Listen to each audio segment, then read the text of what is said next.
Scanning for audio.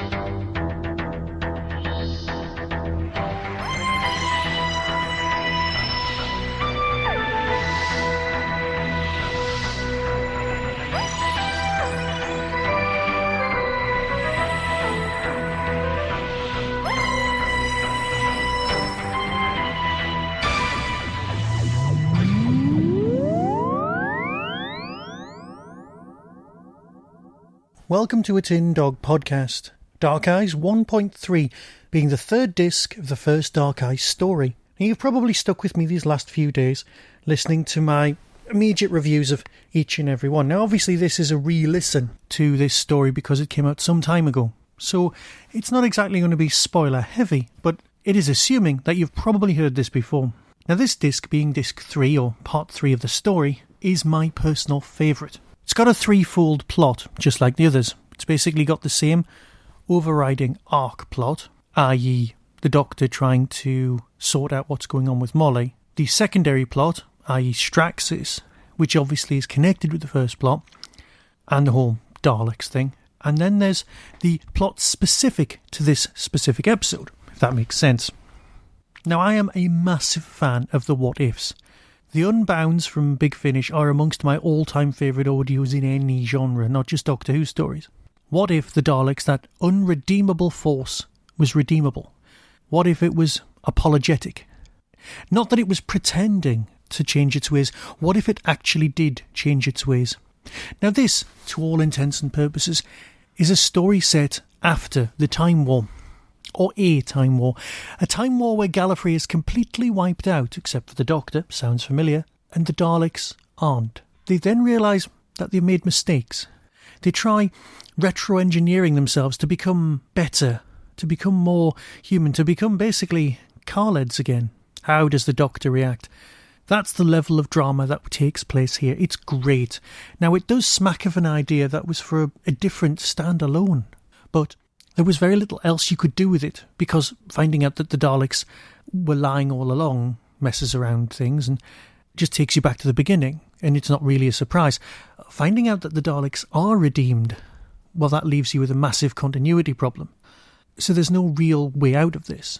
Now, it does, of course, have elements of, say, prisoner ideas. That's the Patrick McGowan series from the 60s, and if you haven't seen it, please go out and get it. That's the whole reason I say be seeing you at the end. But then again, what hasn't got the sort of concepts that you found lying around in old prisoner stories? There really should be a prisoner podcast at some point.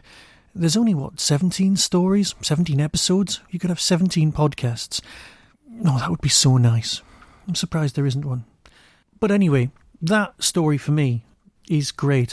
McGann, as always, does shouty Doctor so well, and here he gets to shout a lot. He's revelling in this role so much more than he was when he was nice 8th Doctor, not shouty 8th Doctor that we have now.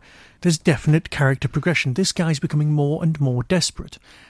Now that we've seen the end point, the night of the Doctor, so to speak, we know the evolution of the character in rough forms. And that's where we can see it's going. Of course, you've got the whole Molly being abducted as a 2-year-old thing, which is, it's just not nice. And perhaps it's more gentle times being reflected when the person who returns the 2-year-old Molly to the family isn't questioned or anything like that. It's just kind of, oh, thanks very much, you found her in a storm. Smacks more of a Catherine Cookson than a police procedural. But it is supposed to be in the 1800s, so, well, perhaps it was a simpler time.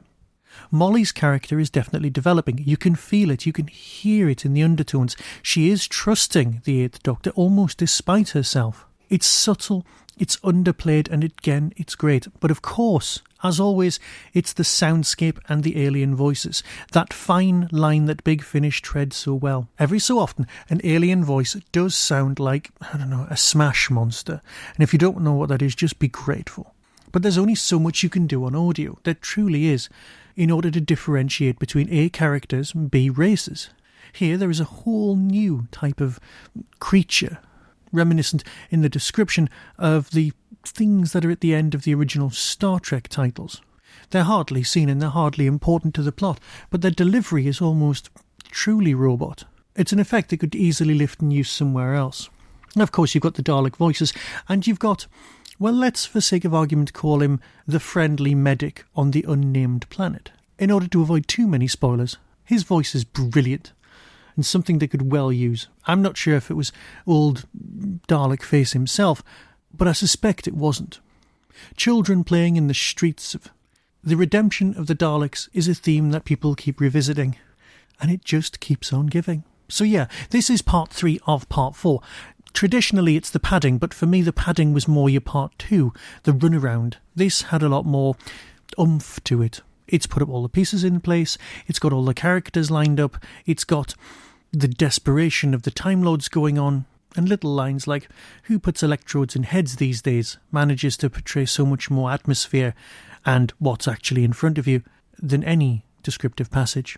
This is a great episode, a great story, but it's part of the entire Dark Eyes storyline. So part 4 is heading our way, and that will be the end of Dark Eyes 1.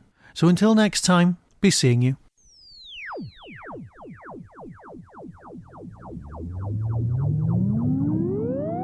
You've been listening to the Tin Dog Podcast. Doctor Who and its connected properties are copyright and trademark of the BBC. No infringement is intended. To contact the show, email tin-dog@hotmail.co.uk. Whostrology, a Time Traveller's Almanac, is available through Telos Publishing or Amazon. Visit www.whostrology.com for further information. The Tin Dog Podcast is a founder member of the Doctor Who Podcast Alliance.